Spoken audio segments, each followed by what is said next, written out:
Hello everybody, my name is Michael Bean. I'm going to show you guys what Padlet is today. So Padlet, if you've never used it before, it's kind of like a combination between Pinterest and Google Classroom. To show you guys what I'm talking about, I've made two examples. I'm going to start with this one. I mentioned in my bio that my favorite movie of all time is Ghostbusters. So I kind of use the idea of Ghostbusters to kind of show you guys what Padlet will do. First off, I'm going to start by here. When you set up a Padlet, you can change the title, you can change the wallpaper. You can see right there that I have used Ghostbusters as my wallpaper. Color scheme, kind of like Google. I can switch from light to dark. I can change the font size. Um, and all sorts of stuff like that. I can change the layout, and that's one of the cool things about this. So today, what I have is set up kind of like a wall, like a Pinterest board. You can change it to stream, kind of like Google Classroom, where it flows in chronological order. You can also do a timeline as well. All sorts of different options that you can see. Freeform will allow you to move it in whatever way you like. But for today, I'm going to pretend that it's kind of like a Pinterest board wall. And what this is right there, you're seeing a bunch of different links I posted. You're seeing that I posted a poll. You can see over here to the left-hand side that there's a document I posted. Over here, there's a song by Spotify, the Ghostbusters theme song. I can post GIFs. I can also create AI art. And what that is here, I'm just going to click on for a second. I went in, I told I needed a combination of Ghostbusters and UNCG, and voila, that's what it created. So I thought that was kind of funny right there. Let me go back to my example though. So when I go to create something on my Padlet, I can click post. If I click on all tools, I can see everything that Padlet can do. Now, it does a lot of the same things that Google Classroom can do. I can post pictures, I can post links, I can upload documents, but I can also upload stuff from my Google Drive. I can create polls. Google Classroom lets you create polls using like Google Forms. This is actually part of Padlet, is creating a poll. You post photo albums, you can search YouTube just like you can on Google Classroom.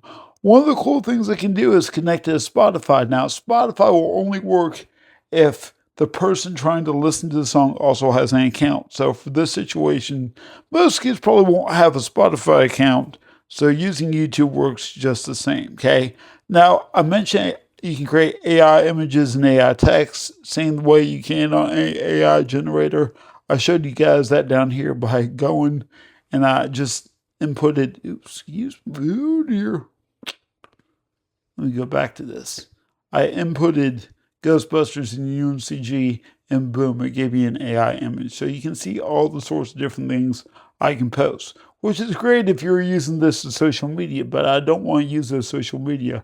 I want to use it as a teaching tool. So let me show you one thing I set up for my students. Now, I've mentioned my intro bio. I'm transitioning from seventh grade ELA teacher to a high school health and PE teacher. So this is actually an activity that I used to do with my seventh graders when trying to teach them how to create a strong argument. And that is a hot debate over the healthiness of chocolate milk. So I created this Padlet where when the kids come in, they will see there's a poll there about how they feel about chocolate milk. Some kids like it, some kids don't. But what's cool about this is as they vote on the poll, they'll get to see the results, okay? Down here, then they'll read an article.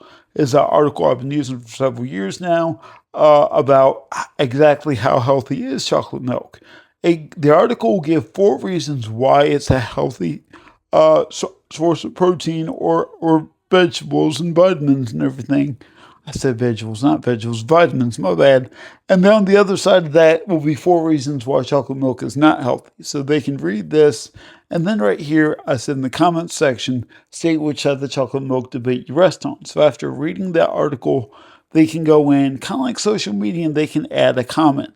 Now, that being said, one thing that I would do when you're sharing this with kids is make it, where is it?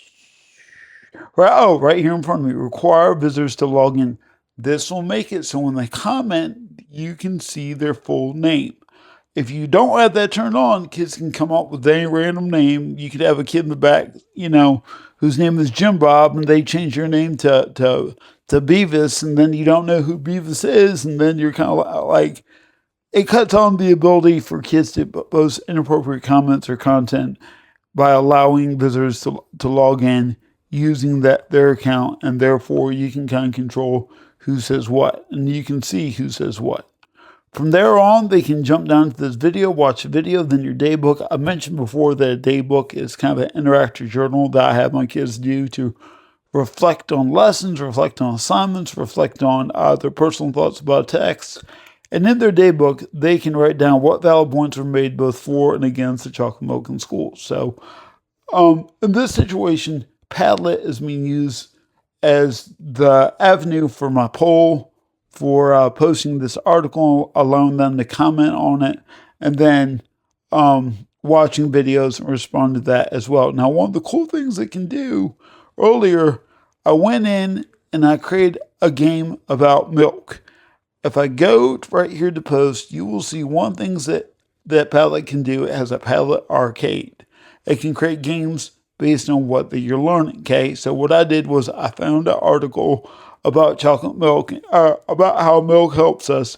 And this is great if you're doing something like elementary or maybe something super surface level, like trying to help kids remember historical events or historical dates.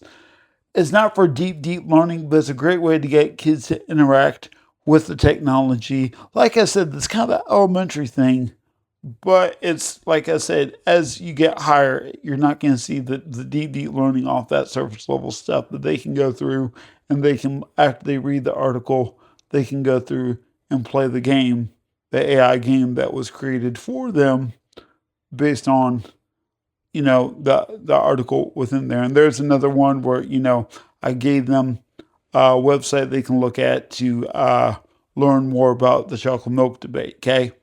So, Padlet, like I said, it's a great place that you can use, kind of like Google Classroom, and a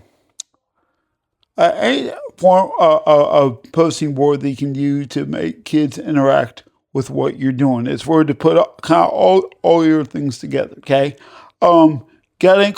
That's pretty much it for Padlet. If you get any questions, feel free to hit me up the question, but that's how you use Padlet. Have a good day.